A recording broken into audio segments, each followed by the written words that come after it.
kindly share your name, your location, and one thing that you'd like to take away from this. So share it in the comment section and let's keep the chat box buzzing. Like anywhere, there's always rules. Here on this webinar, we'll be observing the Chatham House rules and these things that anyone can share because we hope that everyone is at this experience sharing platform that you're able to share experiences of how you solve them.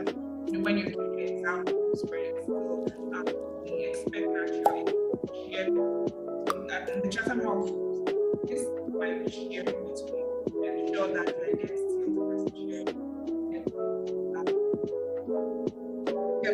is not revealed. And also your names, please ensure that you have your full name.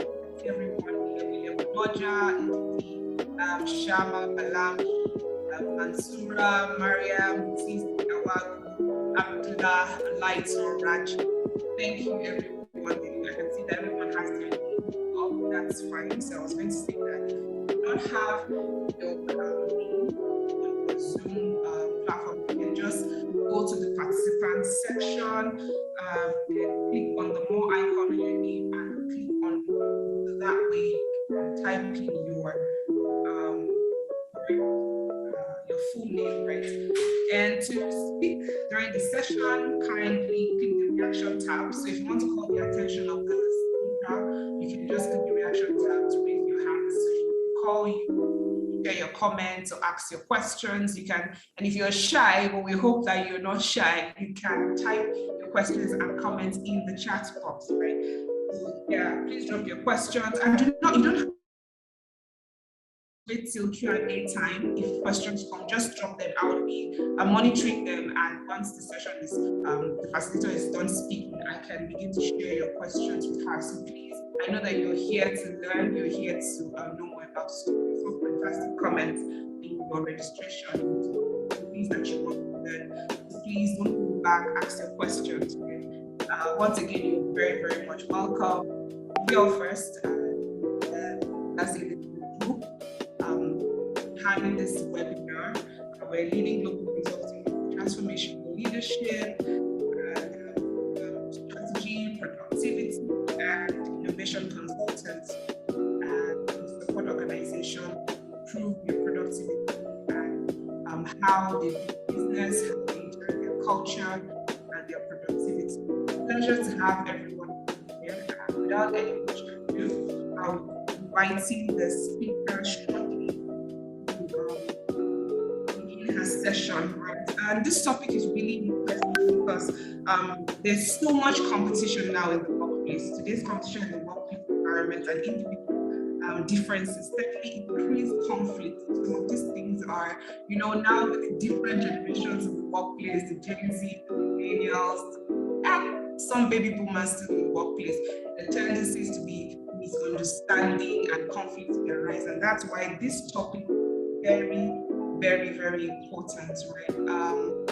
So don't hesitate to share your questions, don't hesitate to share your comments. I'm looking forward to the session as much as you are. So at this point, I would like to invite Atinike Oyewumi, a leadership and management development expert, to take the floor now and lead us into the session. You're very welcome, ma'am.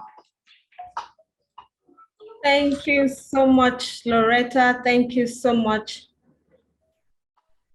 Good afternoon, everyone. Can you see me? Can you hear me? If yes, please do let me know. Is my sound audible enough? Yes, it is. Good afternoon, Ma. Good afternoon, sweetie. Good afternoon, everyone. It is such a great privilege to be here again. Thank you so much, Loretta, for that introduction. And thank you again for having me on this platform. Thank you so much. Thank you. Welcome, Ma. All right, I'm so excited. You're welcome. To be here again. Thank you so much. Thank you, everyone. Yes, it's another great opportunity to learn on the TL First learning platform.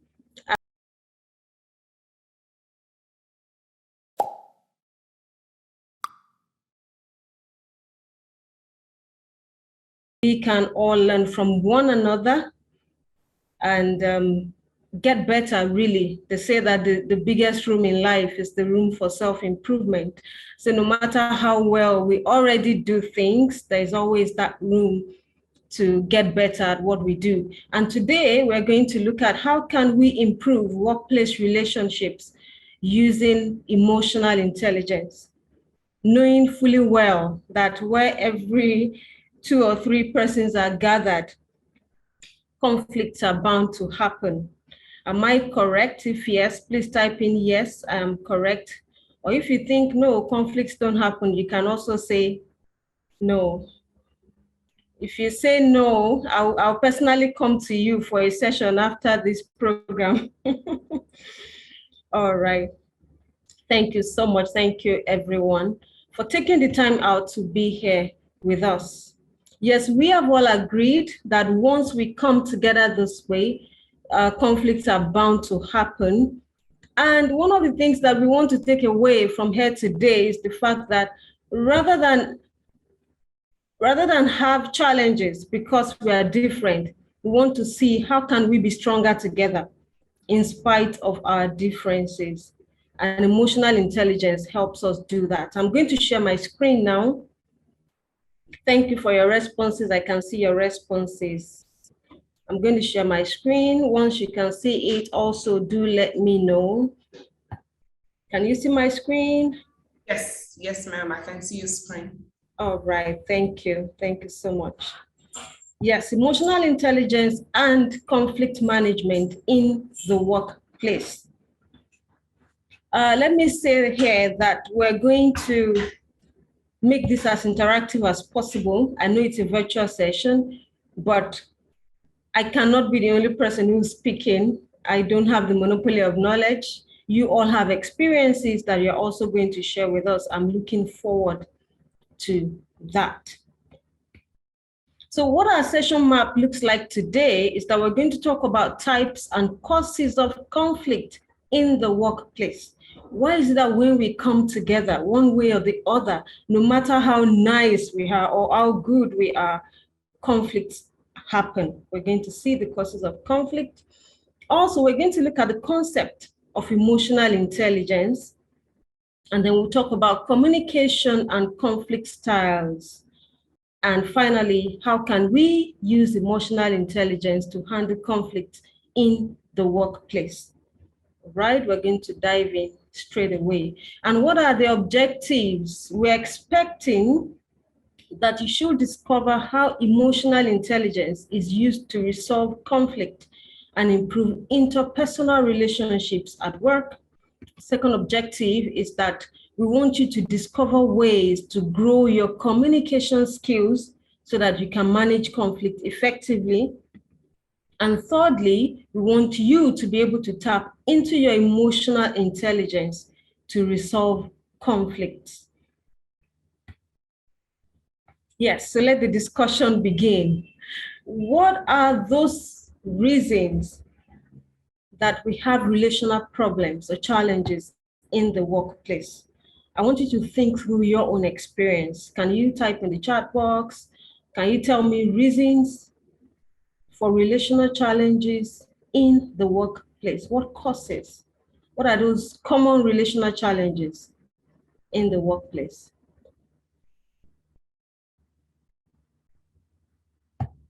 Think through it. Tell me something. What do you think?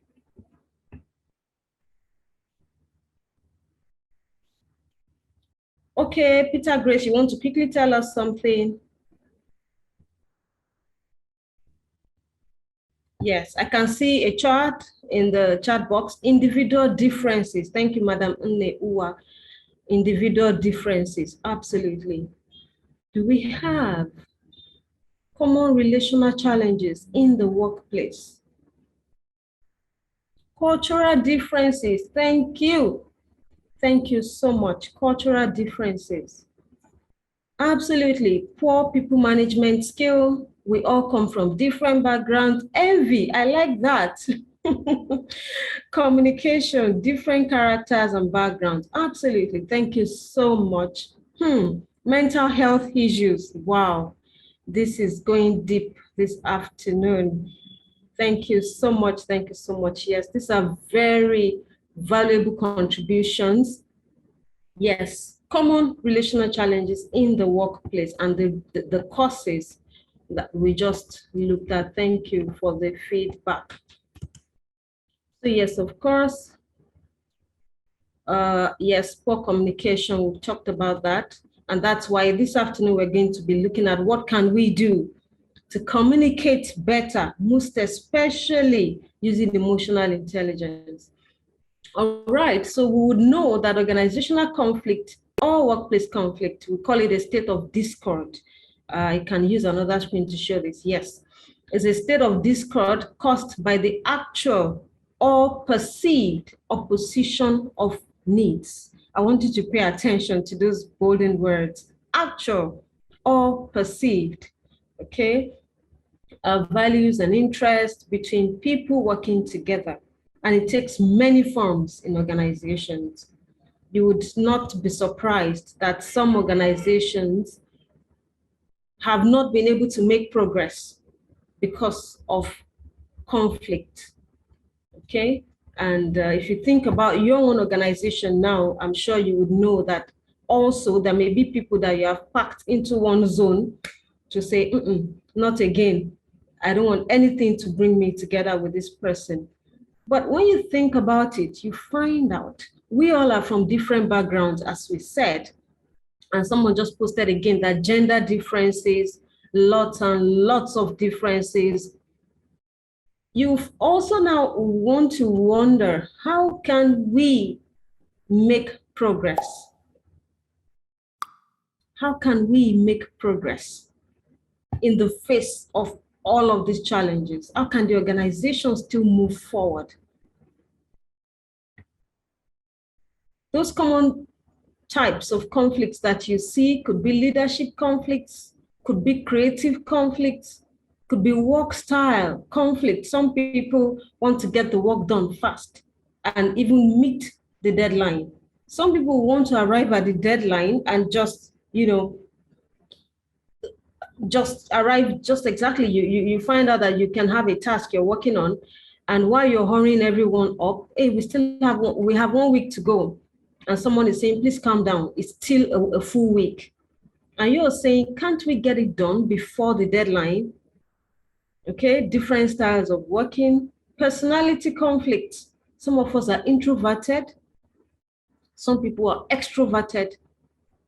And the first default position of an introvert that I know, because I used to be one, is that the moment you're introverted, as soon as an extrovert comes into the room, you just tune off, because they come in with so much energy that sometimes weighs you down.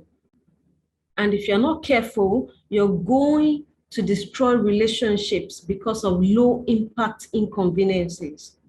For me, I had to learn this the hard way.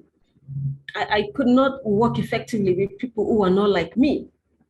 I had not been schooled to know that not everyone would be like me. And that as a matter of fact, if everyone was to be like me, the world would not move forward, okay? Task-based conflicts also, lots and lots of, yes, thank you. Someone also said pride, ego. We're going to see this. I was telling someone recently who had a challenge in the office, and when the person told me the way he talks with his colleagues or talk down at his subordinates, I said, I'm sensing that you feel superior to these people, okay? Because once you feel superior to people, it will show up in the way you talk to them. Okay. So he said, how do you know? I said, I'm just sensing it. I'm not saying that's what you do, but truly he was feeling superior to the other people. So when these kind of things come up, okay, you find out that you cannot rule out conflicts in the workplace.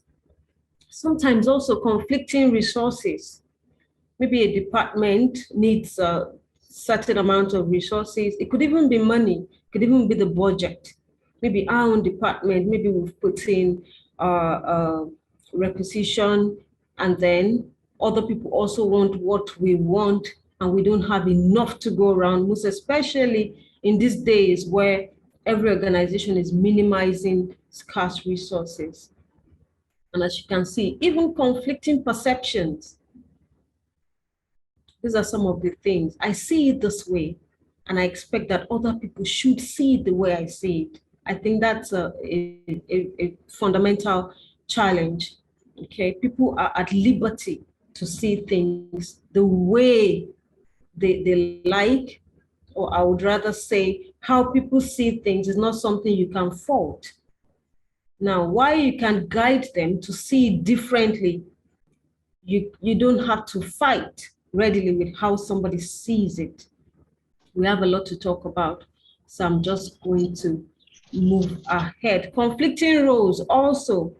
Sometimes you have overlapping roles. I even see this inter-organizational challenges where you have this ministry doing something, and then you have an agency also doing the same thing. And even at that level, you see that conflicts still happen. Different personal values, we talked about that. Unpredictable policies.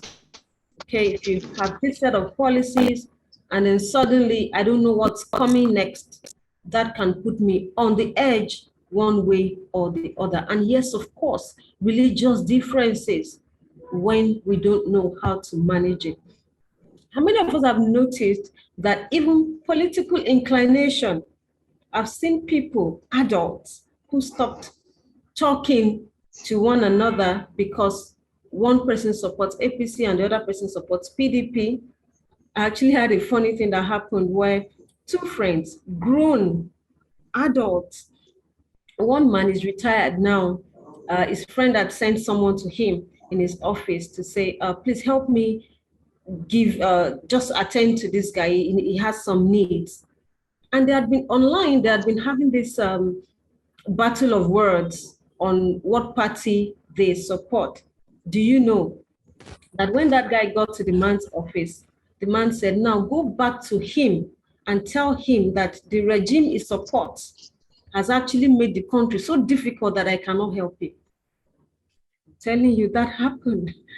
So you can imagine how sometimes the way we say things, or religion, political inclination, all of these things can cause conflict.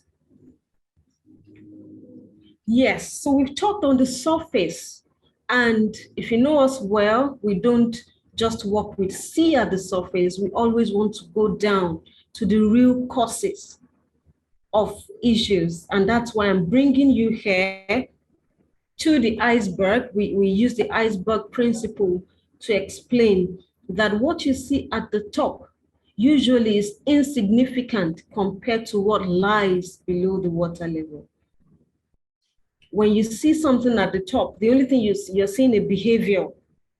Maybe in the workplace, for example, maybe I am someone who doesn't like to share knowledge, okay? Maybe I'm someone who likes to shine alone and I never want to share credit. Those would be your observable behaviors.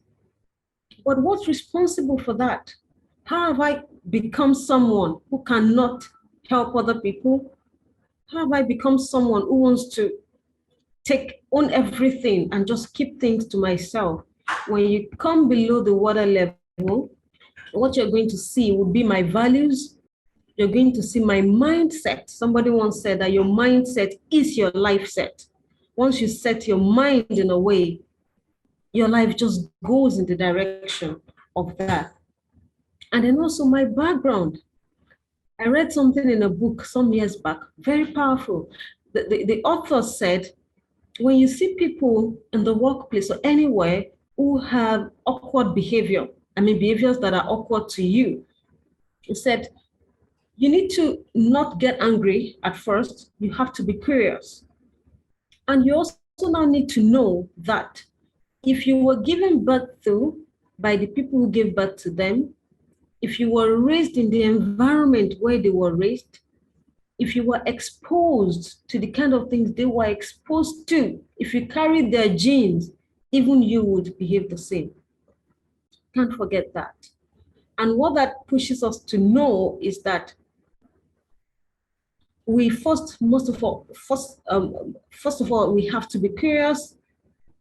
when we see behaviors that we feel are strange, you have to be curious. You have to ask yourself, what are the values driving this person? Why is my boss this difficult? Why is it that this person cannot tell me what's wrong with this work and they have to insult me? Okay? When you come below the water level, you see their values, you see their mindset.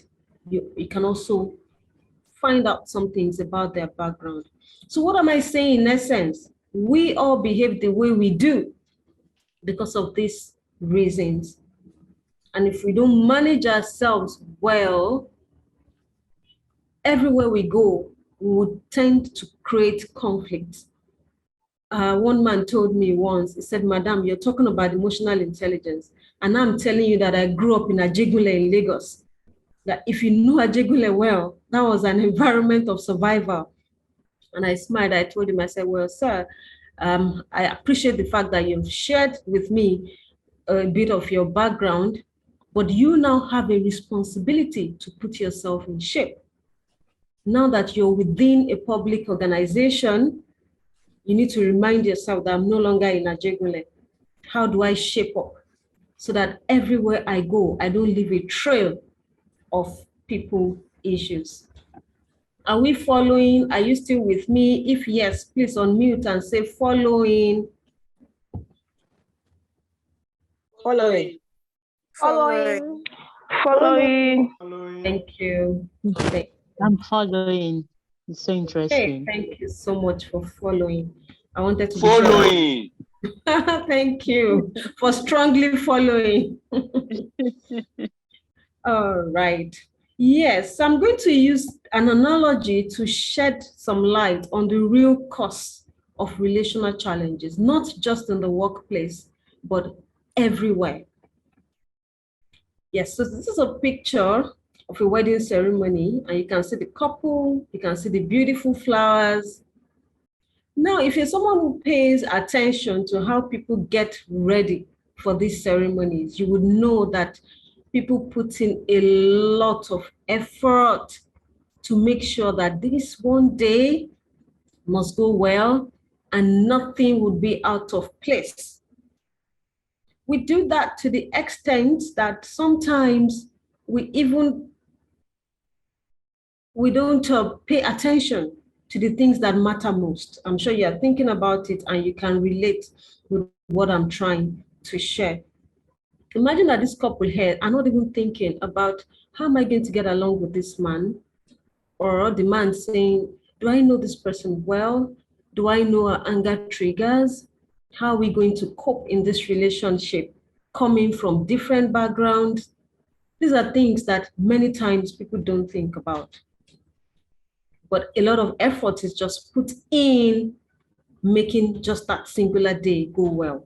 Bring this analogy to the workplace. When somebody picks up a job, they're thinking about, oh, thank God, finally I've landed this great job. I've been looking for this job for a long time. Or finally I can pay my bills, my children can study abroad. Or finally I'm off the job market. We think about every other thing, but a lot of times we're not asking, what kind of people am I going to meet in this organization? What is the culture of this organization? Sometimes people tell me, oh, my office, I just noticed they do this, they do this, they do that. And I say, what's the culture? I say, what do you mean culture? I say, have you studied the culture in your workplace so you would know how to fit in? And I'll say that the real reason we have relational challenges is because we take relational skills for granted. You may think to yourself, oh, I'm just a very nice person. I don't see why anybody would have a challenge working with me. Really? The same way you're thinking you're nice is the same way another person is thinking he or she is nice. And then we all come to the workplace without really paying attention to people management skills, to relational skills, without asking ourselves, how do I come across in the workplace? How does my being introverted affect me in a social environment? The workplace is a very highly social environment. And I often tell introverts, please don't withdraw to a corner I suffered a lot because I didn't know these things. You see, if you're too withdrawn in a social environment, it will create problems for you. Now, you're not going to suddenly become extroverted overnight, but you're going to need to ask yourself, what are the weaknesses, okay, that my personality would cause? What are the weaknesses of an extrovert in an environment where people sometimes want to just face their work and do things seriously, and somebody doesn't know when to stop cracking jokes, right? So when we pay more attention to relational skills, life becomes easier. And emotional intelligence, for me, is one topic that I love to teach. Whether you pay me or not, I just love to teach people. Why do I love to teach people? I used to lack it so much.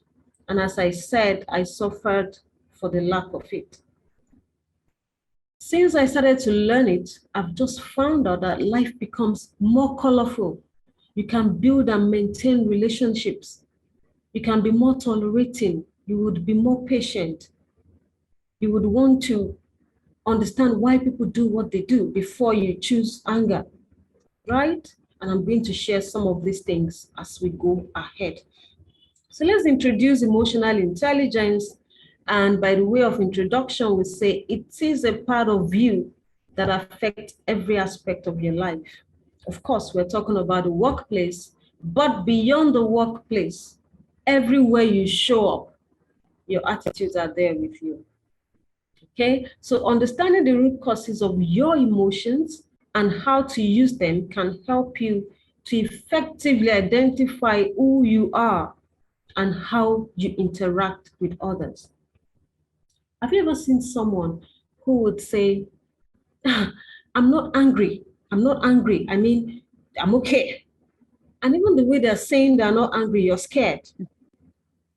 Now, they may not be fully aware. Okay, some people are angry and they don't even know it. Some people are envious and they don't even know it. They've not even gone below the water level to face those feelings that they have, or those emotions. Emotional intelligence has been there for a number of years, but Daniel Goleman made it popular when he wrote the book in 1995, Why Emotional Intelligence Matters More Than IQ. And from the time Daniel wrote that book, it has been a series of conversations in the management world where people now pay more attention, not just to technical competencies, but how they come across in the workplace or anywhere they find themselves.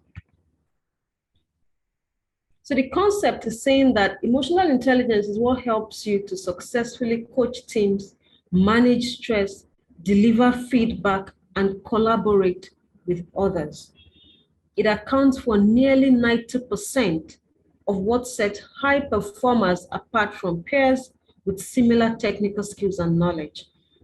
Now, in the workplace, it's not unusual that you find some people who would boast and say, in that department, I'm the most qualified. I have masters, I have PhD. In short, I just got a second master's. And sometimes those people forget that it doesn't end with being technically competent. It also matters how we come across, which opens us up to a different world entirely. Emotional intelligence will help you to lead yourself and others to sustained success and develop a play to win mindset. Okay, these are some of the things that will benefit when we learn emotional intelligence. We define it as the ability to identify, use, understand, and manage your emotions in positive and constructive ways. I was asking a set of participants, I said, can emotions be destructive?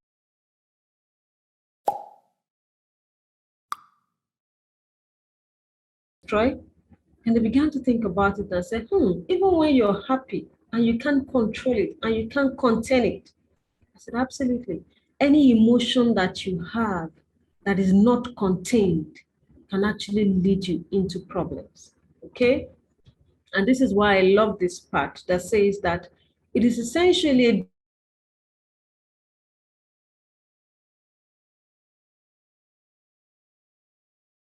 a different way to be smart, way of to control and express one's emotions and to handle interpersonal relationships judiciously and empathetically. A different way to be smart. If you watch this progression, they say the capacity to be aware of, you must know how you feel, and you must face the fact about how you feel. If you're envious of your colleague, admit it to yourself that, I think I'm envious of this woman. Okay, so now ask yourself, why am I envious of her? Okay, maybe she has gone ahead to study. Maybe she has built herself in a way that you have not. And then you can pick lessons from that and know what to do. But if you keep denying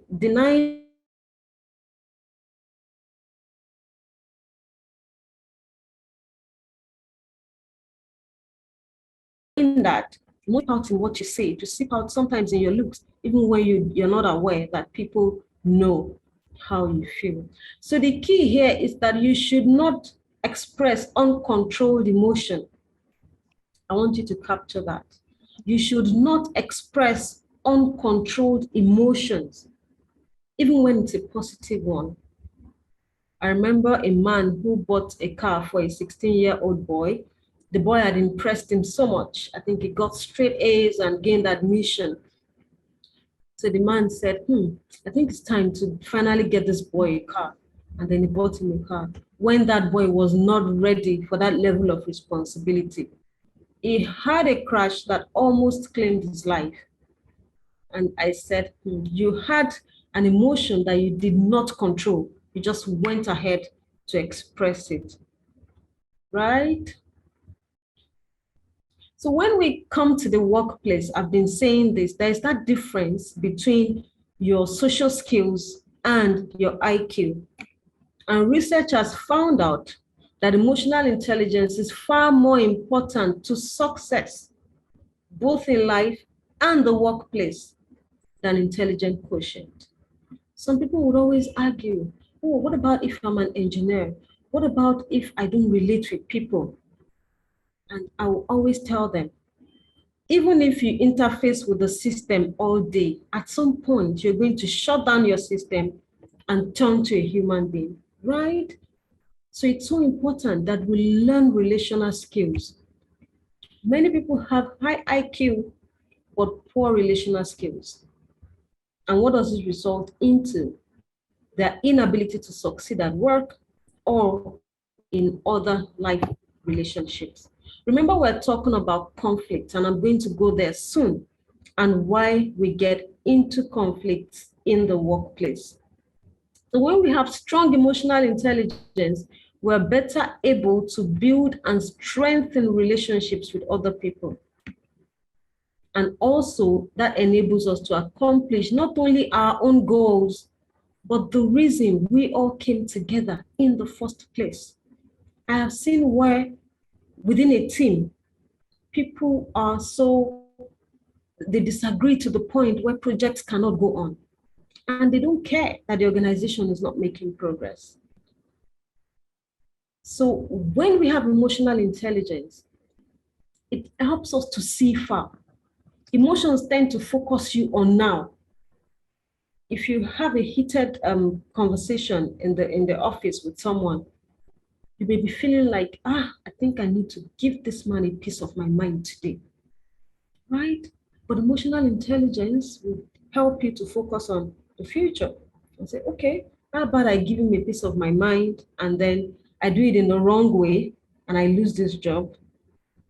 Is there a better way I can do this? So while emotions focus you on now, emotional intelligence will help you think of the future and the entire organizational goals. Please look at this picture. Please look at this picture. Look at it very well. What can you tell? Can you tell me anything at all that you can observe in this picture? Anything at all that comes to your mind? What can you observe in this picture?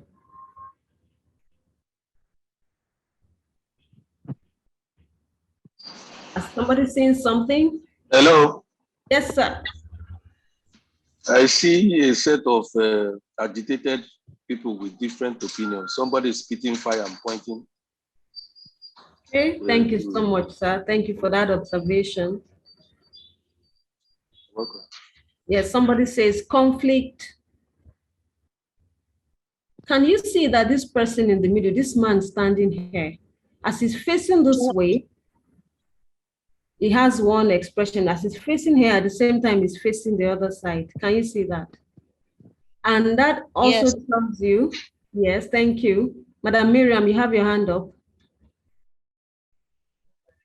Yeah, sorry, can you hear me? Yes, I can hear you, please. Can you hear?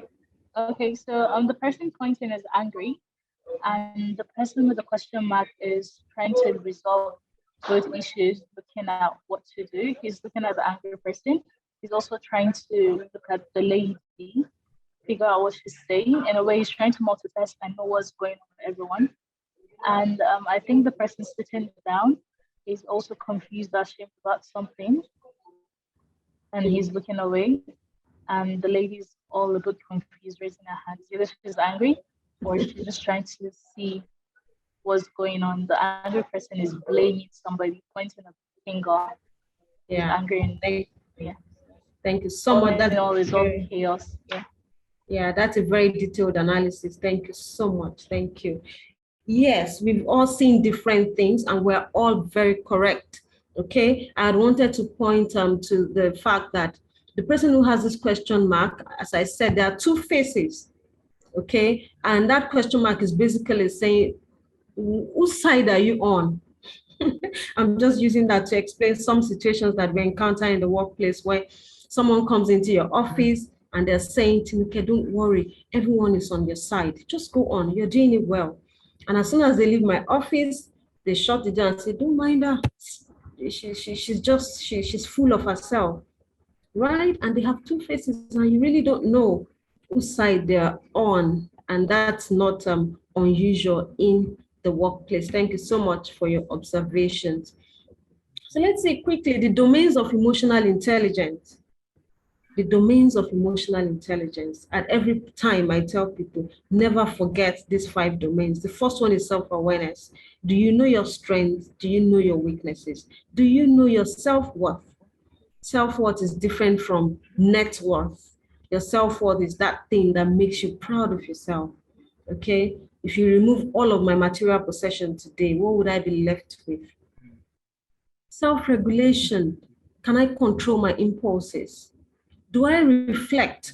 There are sometimes in the office where you say something and then maybe things went the other way. But when you go back at the end of the day, you can say, was there something I said that put fire into that situation?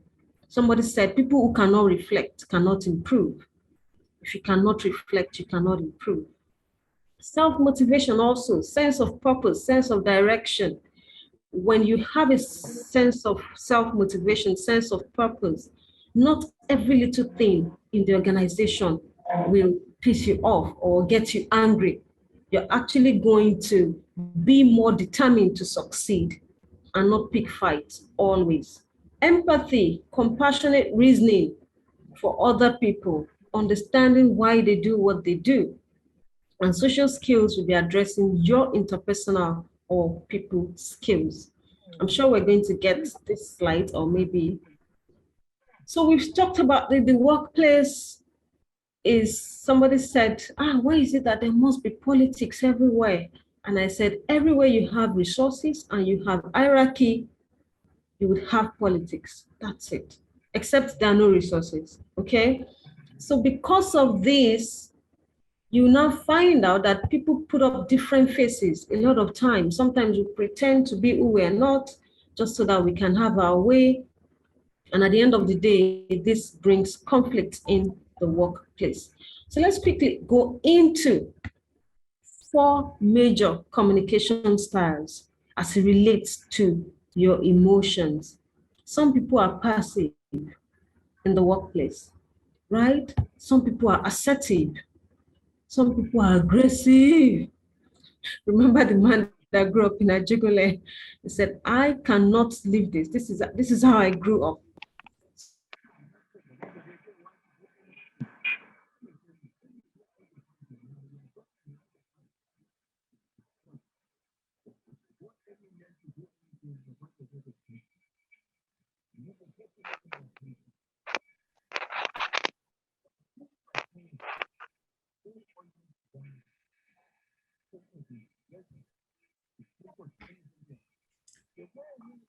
Good afternoon, Ma. People are passive aggressive and emotional intelligence. Now, why all of these styles? Sometimes you may choose to be passive. Sometimes you can choose to be assertive. Sometimes, yes, you need some level of aggression depending on what the situation is. We find out that you have a dominant style, and that dominant style is what we're trying to address today. So, how does your communication style connect to conflicts or your conflict style in the workplace? I'll show us quickly some conflict management styles. The first one is the collaborating style. You have the competing style. You have the avoiding style. There are people who avoid conflicts.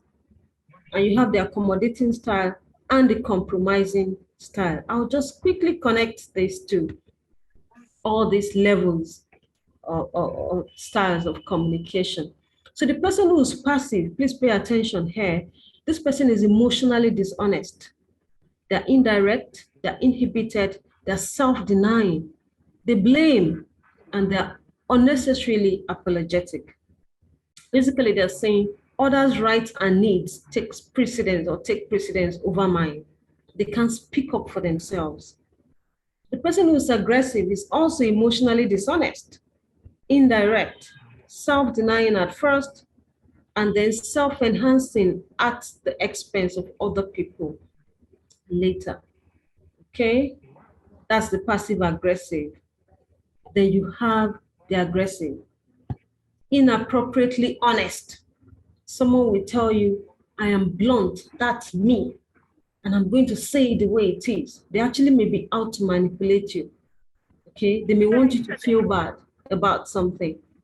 They express attacking, blaming, controlling, all right? Everything done at the expense of other people.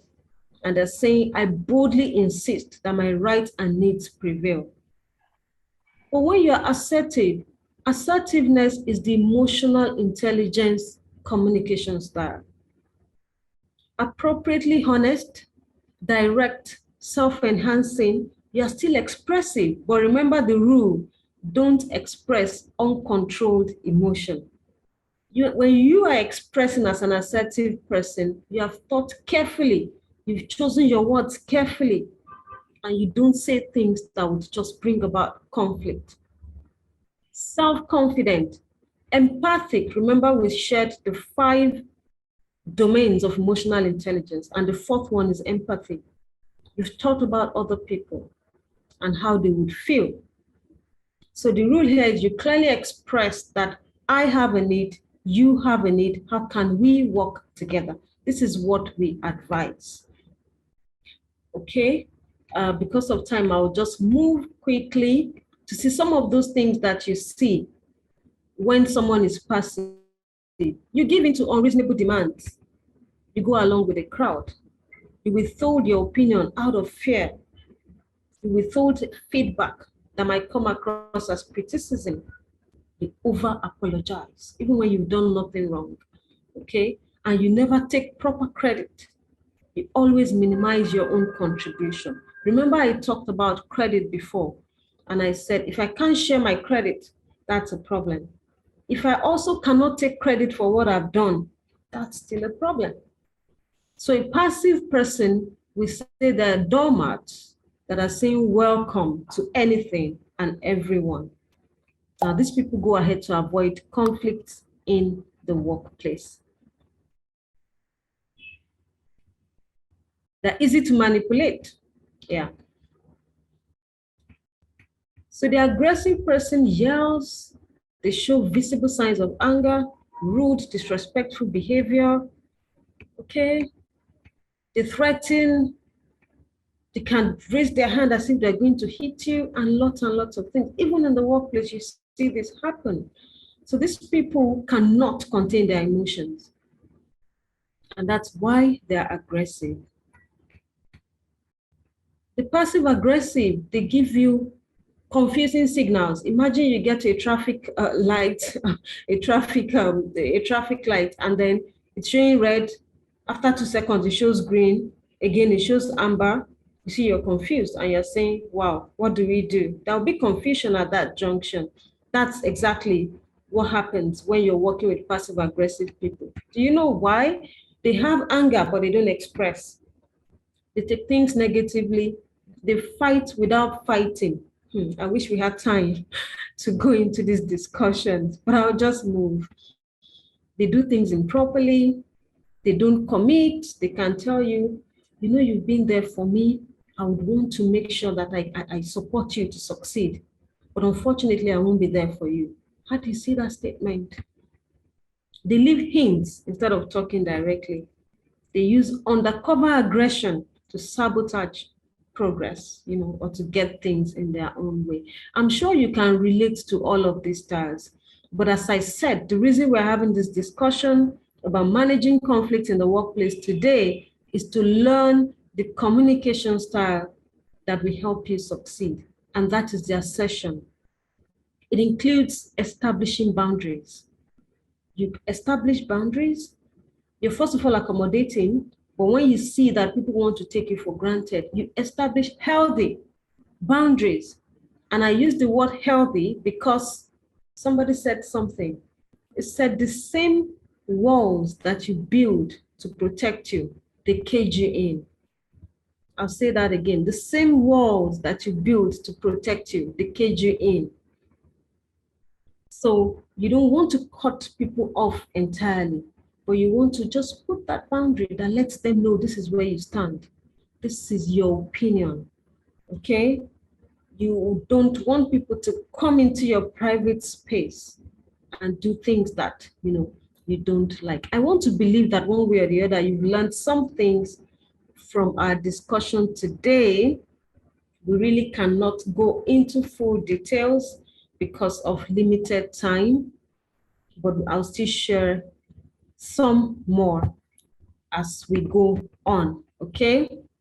So assertive communication is timely, it's honest, it states your needs, it states your emotions. You can actually tell someone, do you know what? I'm so upset with you. But the fact that you're saying it does not mean you're acting angry. And that's where emotional intelligence comes in. I'll share with you something that happened to me last week, I think last week or 2 weeks ago. I traveled and I came back. So I went to visit a colleague in his office. I usually don't visit people. So when I got in there, he said, oh, Tinuke, I've not seen you in a long time. And then he came and said, yeah, let's hug. Now, do I hug people? Yes. Do I hug men? Side hug. I just do the side. That's what I'm comfortable with. And then this person just grabbed me, you know, the full front hug. I said, oh, okay, so that's okay now. And then he stayed there. I said, that's okay now. And then he was staying on. I said, excuse me. I now spoke in a very stern manner. And then he said, you're upset. I said, of course I am. I don't hug the way you hugged me. He said, oh, I didn't know anything could get you upset. I know you're an easygoing person. I said, that does not mean that you crash into my personal space. I showed that I was upset. Now, emotional intelligence will teach you that you can act angry even when you are still composed, right? You just show it. And what are you doing? You're putting a boundary. And beyond that, I told myself, I said, I see that this man has tendencies and I'm not going to help him feed these tendencies. So what am I going to do? I will ensure that I never find myself in uncompromising situations with him. Now, that's what it means to be assertive. You notice tendencies, then you do something. You're not cutting off the relationship entirely, but you're putting things in place so that things can work better. Have you learned something? My time is almost up. Have you learned something? If yes, let me know. Yes, ma, we definitely Absolutely. Okay, thank you so much. Thank you. Yes, we have. All Yes. right. Thank you. So yes, I'll just conclude in a very few minutes. And it's important that we see how can you overcome poor communication beliefs, okay? Our beliefs and mindset determine our behavior, all right? So the first thing to note is that dark feelings, there are feelings that we call dark feelings, feelings like anger, okay, and will to power. If you think they're bad to have and even worse to show, this is a myth. You can show that you're angry. You don't have, even the scriptures will tell you, be angry, but don't let the sun set, right? I think it says it's one way or the other. Okay, so do not hide, do not suppress. These days, when you see a man hacking the wife to death or a woman hacking the husband to death, you see that sometimes people have suppressed. They've kept things. Sometimes they overestimate their threshold. That's a mistake you should not make. When you're angry, let people know, but you're in control. Right? Another point is that assertiveness does not mean that you get your own way all the time. No, you speak up for yourself. And a number of times that things don't go your way, you just take it that way. The moment you feel that I'm assertive, I must have my way all the time, you're gradually gravitating towards aggression. Being assertive does not mean being selfish. Some people also don't know how to create this balance. They'll say, oh, if I'm saying I want it all the time, that means I'm selfish. No, it's not that you're selfish. If you feel other people cannot handle your assertiveness, you need to measure and know how to calibrate your assertiveness, okay? Depending on how you understand your environment, very important. And if you say, oh, people should be more considerate, people will say should. In short, nobody pays attention to them because no one will give you what you deserve. You have to ask for what you deserve, but in a very good manner. You can also say, I'm afraid of being assertive. Maybe my boss won't like it, or maybe the people I work with won't like it. You have to try it. If it doesn't work, then you now know what to do, but never hold back. And you don't have to convince people, okay? When you think that I have to convince them, then you're not doing it well. You state your opinion, either people take it or not.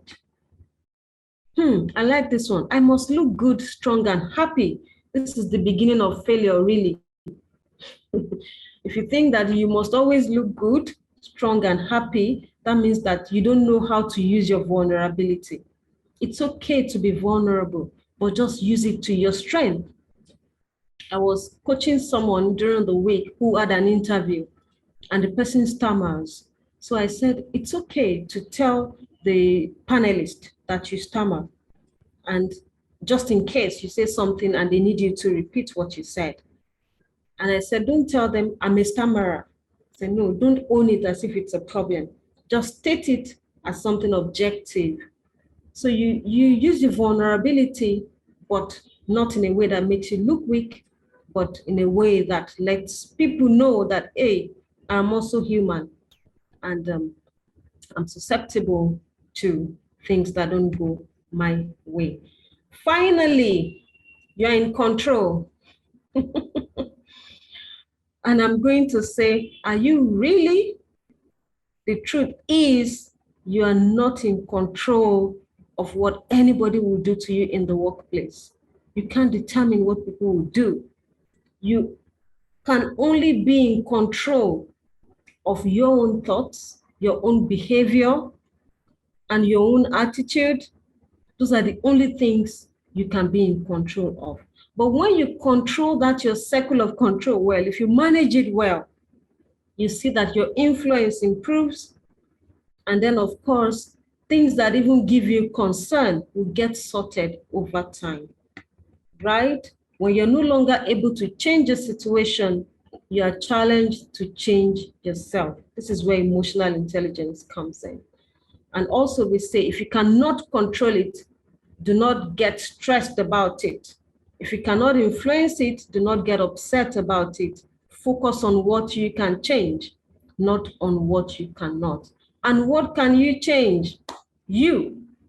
You can change you. I have changed dramatically from not having emotional intelligence, from reacting to people, to now understanding that rather than react to people, I should respond to a situation, right? You should respond to a situation. I'll leave you with these tips on emotional intelligence and how it can help with conflicts in the workplace. That's what we call the 3-question rule. And the 3-question rule basically is saying that, should I say this? You're asking yourself, it's about the things you say in the workplace. Do I have the authority to say this? Am I the right person to say this? Is this the right time for this to be said?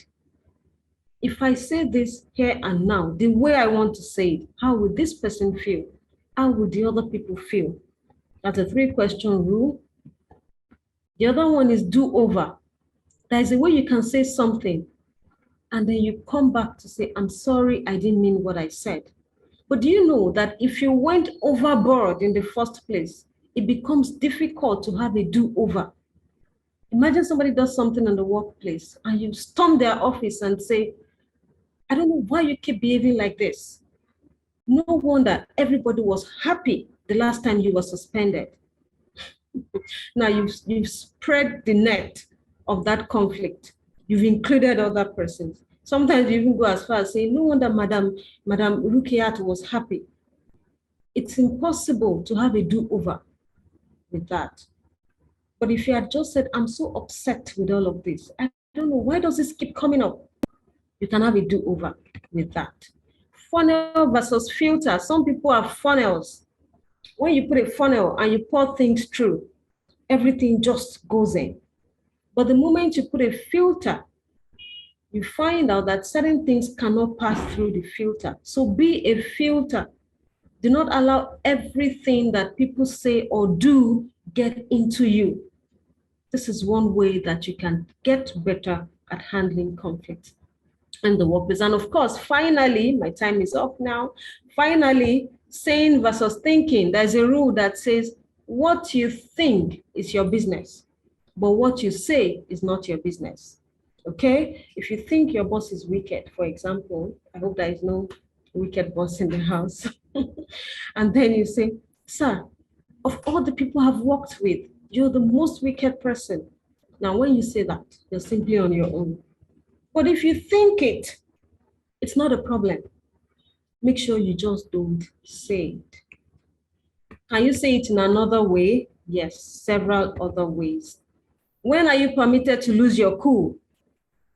When should you lose your cool? Never. That's the rule. Always make sure that you don't lose your cool, because they say once you lose your cool, you've lost your mind. When emotions go up, IQ takes a backseat, and people do unthinkable things when they are charged with emotions. So try to maintain your cool always. What are concluding thoughts? This is my final slide, Loretta, I'm sorry. This is my final slide, and I have this concluding thought from Daniel Goleman himself. If your emotional abilities are not in hand, if you don't have self-awareness, if you're not able to manage your distressing emotions, if you can't have empathy and have effective relationships, then no matter how smart you are, you're not going to get very far. And the second one is from the Center for Creative Leadership. And it says 75% of careers are derailed for reasons related to emotional competencies, including inability to handle interpersonal problems, unsatisfactory team leadership during times of difficulty or conflict, or inability to adapt to change or elicit trust. Remember where we started from today. We said there are different types of conflict, and that of course you cannot rule out conflict in the workplace. We talked about different conflict management styles, and then we went ahead to share the 5 domains of emotional intelligence. And the tips that I also shared, try to remember them. The great solution to all human problems is individual inner transformation. If we all change, things will be better. If I change, things will be better. Thank you so much for your time and attention. You've been a wonderful audience. Thank you very much, Mar. Thank you for that fantastic session. It was really insightful.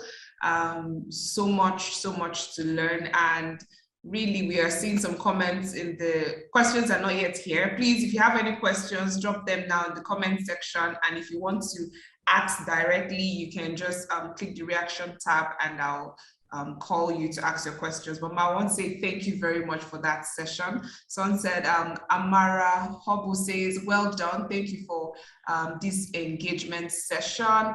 And that person said, I've learned a lot in the last hour. Thank you for this session. So it was really deep. You walked us through the basics of emotional intelligence. You helped us. And I also found the question you asked at the beginning of the webinar concerning common relational challenges, and the very interesting answers that were shared in the comment section as well was really fantastic. So while I wait for questions to come in, there was something that you said that kind of really struck me. You talked about using your vulnerability. I would like you to talk a little around vulnerability that we should use. So when you said it, I almost felt like, I hope you're not trying to, let's say, trick people, or there's not trick, there's a particular word I'm looking for now.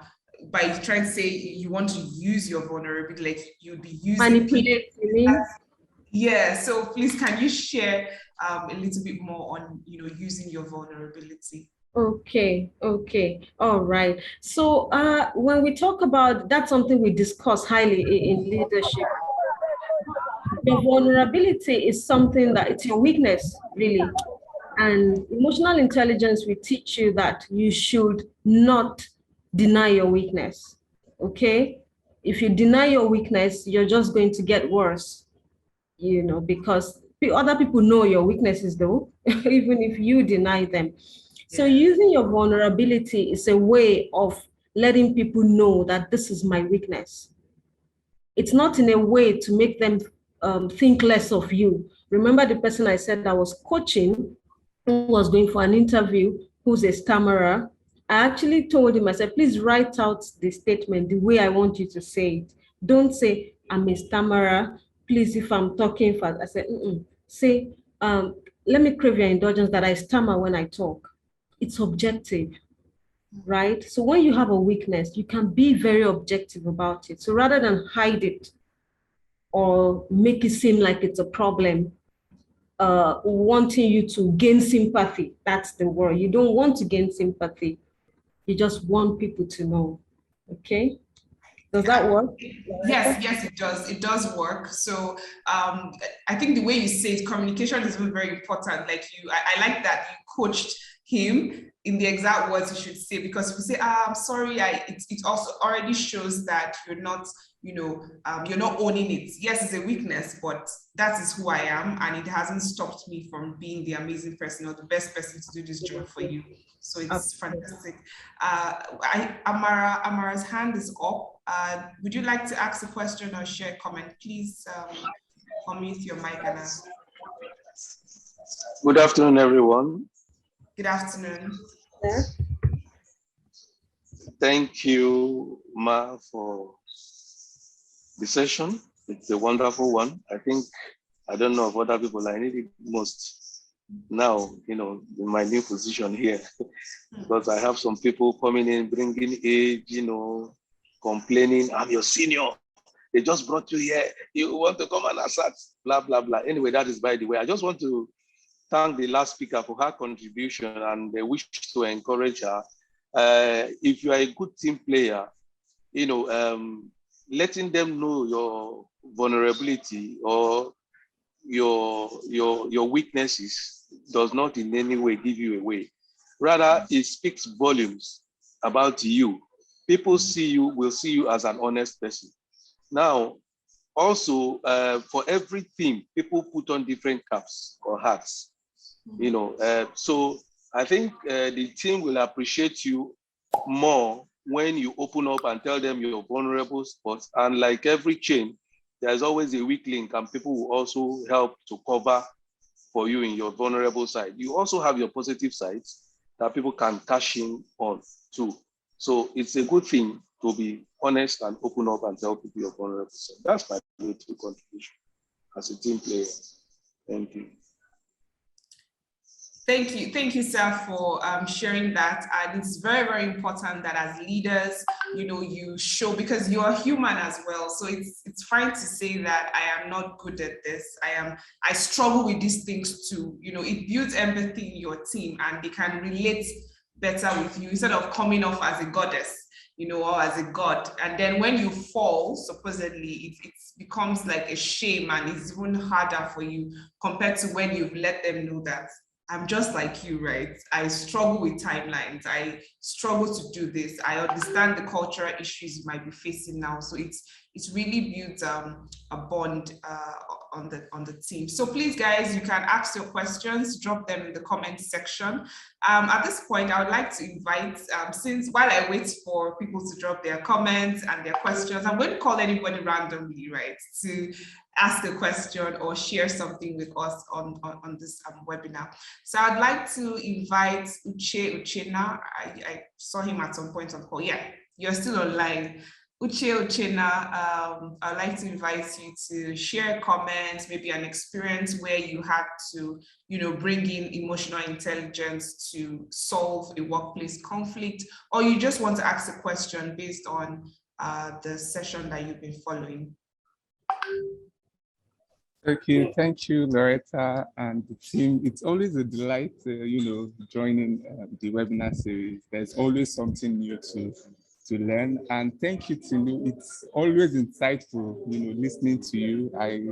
I would say that, whenever you treat the topic on emotional intelligence, there's something, striking, there's something new and something insightful to learn. So thank you so much. The session was really insightful, and my notes, it's a lot. And for some of you that are close to me, if you go to my WhatsApp status now, I'm just sharing, insight from the webinar, because it's really, something to learn and something to take to heart. So thank you so much. So for me, it's just a comment really, and also a concern that I will also want you to help me solve. When you were talking about the iceberg principles, where you made mention of, you said, if we were raised the same way other people were raised, are we going to act the same way they are acting? I don't know, there's something you spoke about then.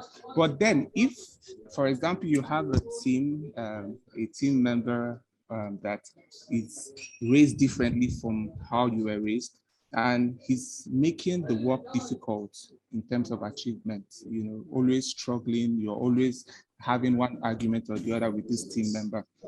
And you've tried your own best to see how you can change that person, and it's not working.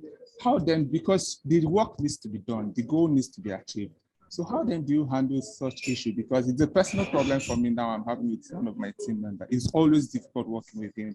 So how do you tend to solve that problem? Okay.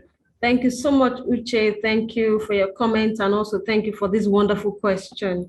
Yes, I'm sure that you're not the only person who is experiencing that. There would also be other people who are experiencing that situation where you just have this person who's so difficult.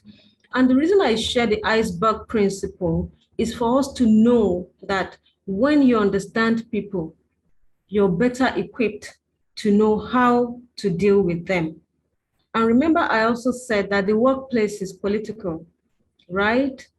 Some people don't understand organizational politics and the fact that we're not teaching you to do bad things, but we're teaching you that you should know how and why people do bad things. Some people have motives, and you only see those motives when you go below the water level. So you want to understand, why is this person doing this?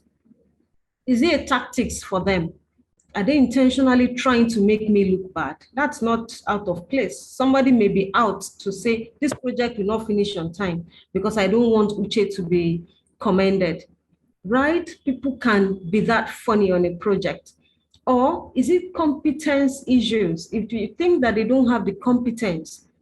So what I'm saying is the iceberg principle helps you do perfect diagnosis. Maybe not completely perfect, but something near perfect. You can diagnose the situation and know what the issue is.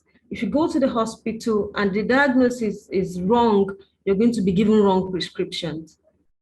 So when you use the iceberg principle, you go deep down. Sometimes you ask people questions. Sometimes somebody wants your role. Maybe you are the team lead and they want to be the team lead, and they want your role. Once you know that, you find out that sometimes you draw them close, share some tasks that make them feel in charge, and there are different ways, several ways that you can work with people. But as I said, going deep down, don't react to what you see on the surface. Go deep down to find out why. Also in the workplace, you may get to that point where you have to report someone. That's why we have sanctions. That's why sometimes someone who's too difficult, somebody talked about mental issues before. You may be 100% sane. You're not sure of the next person. Okay, they may have mental health challenges. So you may get to that point where you really have to call the attention of HR. But before you do that, make sure that you explore all possible options. I hope that helps, Uche. Thank you so much. I think it helps. I think for me, I've not gone deep down enough, just to see how I can get to understand his background, his perspective, and his values. So thank you so much. It really helps, and I will see how I can put that into practice. Thank you. Thank you. Thank you. Thank you. And I would advise that when you try that, you also share the feedbacks. I hope it works because, in the workplace, you're definitely working with different people, and we really need to kind of watch out for each other and understand why people are doing certain things, before we react, so that we create a healthy workspace. Miriam, your hand is up. Would you like to ask a question or share a comment? All right. So I would like to ask a question. Can you hear me? Yes, I can. Okay. So how do you solve the issue, the case of a situation where you're how do you solve the issue of dealing with an older colleague, whereby you're in leading position, but the older colleague is bent on making things difficult, insisting that because he or she is older than you, you do not have you don't have sorry, I read the question now because I'm getting nervous. So how do you solve the issue of dealing with colleagues who are older than you and are bent on have the mindset that younger people can't lead older people, that a younger person leading or giving directions to an older person is rude and everything. And when it comes to a project, this one colleague is trying to frustrate all efforts, make things difficult. How do you deal with something like that? And secondly, when you do try to raise the issue up with other colleagues, you see him as or a superior, you're seen as an outcast because other people are tolerating this one colleague due to the age and everything. How do you tackle that kind of issue? Sorry, was the question clear? I know I ran through the bit. Yes, it's clear. I think yes. I think I understand what you're saying. You are maybe a team lead, for example, and there's someone on the team who's older than you, and probably that person has to even take instructions from you. Yeah. All right. So everything boils down to your ability to connect. Emotional intelligence helps us to connect to people. Okay. And as I said before, your first default position should not be anger. First of all, try to understand that person. I was once posted to lead a department, and when I got to that department, there were people who wanted that position before I got there. In short, they had an open office and they were all working in an open office. And there was an inner office, a private office that they had been eyeing and saying whoever gets promoted would, get that office. So when I came, in quotes, from nowhere in their minds, I was given that office. And I did not deceive myself that I had friends. I told myself, these people are definitely not going to be happy with me. and I was realistic. As I always say, you don't fight reality. If you're given a job that other people want, don't just expect that they will be happy for you. Okay, come to terms with how they would feel. That's empathy. So you can empathize with that older person to say, I can only imagine how this person is feeling now. They're probably thinking, why should this small girl, a girl for that matter, be the person giving me instructions? That feeling is not out of place. And the rule in emotional intelligence also is that you don't fight and don't argue with people's feelings. If someone says, Miriam, I hate you because you're my boss, don't be angry. Say, wow, is that how you feel? I'm curious. I really want to know why you feel that way. Do you know why? Because that person already feels that way. So don't say, I don't know why you should be angry. And I've also seen situations where some people will go ahead to say, if you were qualified, you would have got that position even before I came here. Now you're going to create a bigger problem for yourself. Yeah. So you would need to calm down, carry everyone along. For that person who feels I'm older, give them a chance to show their experience also. Tell them you've been here a long time before we came. We are the younger people. Can you share with us? So sometimes you're just going to approve, acknowledge them, and then they'll make it easier for you. They describe emotional intelligence as elusive common sense. In the book, the Edge, Emotional Intelligence Edge, the guy said it's an elusive. It's the common sense that lets you know that, oh, this person would not be happy with me. This person would not want to take instructions from me. But you now calm down and don't lord things over them. But as I always say, once they get too difficult, if all the tactics don't work, you need to take, a proper action on maybe you're reporting them. And I think the other part of your question was also saying that if you're always giving them a chance, I'm not sure I got that well, how would you be seen? Or if you're not giving them a chance and everybody's giving them a chance, how would you be seen? It's still Like about, if you're giving them a chance, but they cross a boundary and you have to like report them, but then you're seen as the outcast because every other person is tolerative of their okay, tolerating. demeanor. Yes, absolutely. So you also would now need to, they say even when you want to change a culture, you work with that culture before you change it. You'd also need to try to connect with that person. I've seen people solve problems informally. Okay, when someone is overly difficult, sometimes they invite them to lunch and they have this discussion that is off work, depending on what's at stake, though. Okay, so while not compromising your values completely, you also know how you can carry them along. I hope that helps, and you can still reach out to me personally. I can take that further. Loretta. Yeah, it does help a lot. you. Thank you very much. Thank you very much for that response. In fact, since this is our professional mentoring series and is largely targeted at entry and middle level professionals, one of the questions we like to end all of our sessions is always, how do you relate to the boss? When it's the boss that you have to maybe fight with, or he's the one maybe breaking some of the culture codes, how do you call them out? So Miriam's question already did justice to that question. This is a 90-minute session and we take pride in keeping our 90 minutes to 90 minutes. We have 4 minutes left, so I'll use it to take Urogome Jason's question, which is in the comment chat box. It says, we even have 2 questions, so I'll just take the 2 and hopefully you can cover it within the 4 minutes that we have.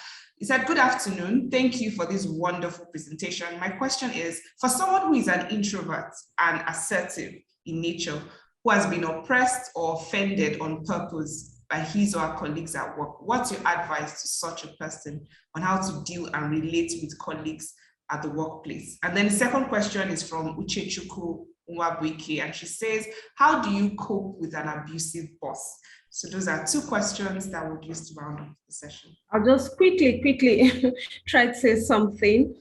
So to the first question, one of the things that you see, remember we talked about 4 communication styles. The first one is passive, the second one is passive aggressive, we have aggressive, and we have assertive. It's not unusual that people who have been passive over time people who didn't establish boundaries before, after being taken for granted for so many years, suddenly they wake up one day and they jump all the way to becoming aggressive. They don't even stop at being assertive, right? And that would happen if you don't have the knowledge, the emotional intelligence, the self-awareness, and all of those things to gauge, how have I been in the past? How has that cost me? What is the best way forward now, knowing that I've demonstrated to these people that I can take everything, but I know that I can. You seek coaching, please. Ensure that you're coached so that if you're coached, you can know what exactly to do. And that's where I will stop with that. Okay, awareness is what helps. Once you're aware, you would now know what to seek for and what to do. And then for the coping with the abusive boss, you're going to need to know, is this how this person is? Or is this person being abusive just towards me? Okay, you first settle that. If that's how that person is, then you're going to know how to develop your, I wouldn't say coping skills, because as I said also, you should know your threshold. Okay, if you tell yourself, I can take it, I'm not going to think about it, you may get to a point where you can't take it anymore. So you have to be realistic. But if the person is like that towards you only, you want to dig further to know why they're abusive towards you. And that will let you know what to do next. Somebody once told me, my boss is so abusive, I want to buy him a book on emotional intelligence. I said, good luck to that. Who's going to help you deliver the book?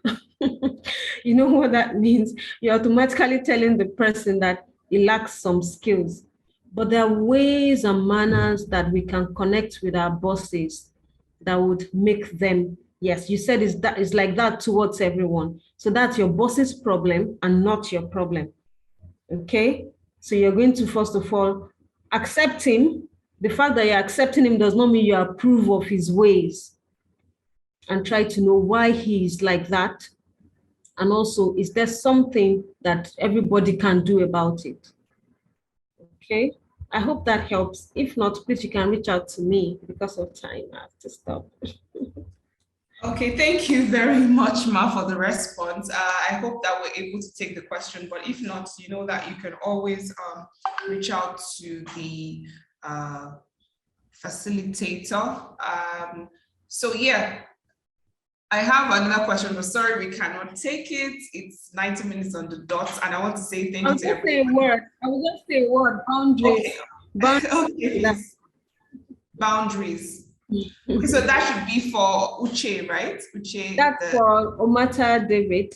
Oh, okay. Omata David, you already have an answer. How do you apply emotional intelligence with some senior fellows who we have built relationship over the years, but always feel they can get our professional services for free? So the key word here is boundaries, boundaries. So yeah, thank you everyone for your questions. Thanks for interacting. Thanks for engaging. And like as always, we would send a replay to this link so you can watch it over and over again.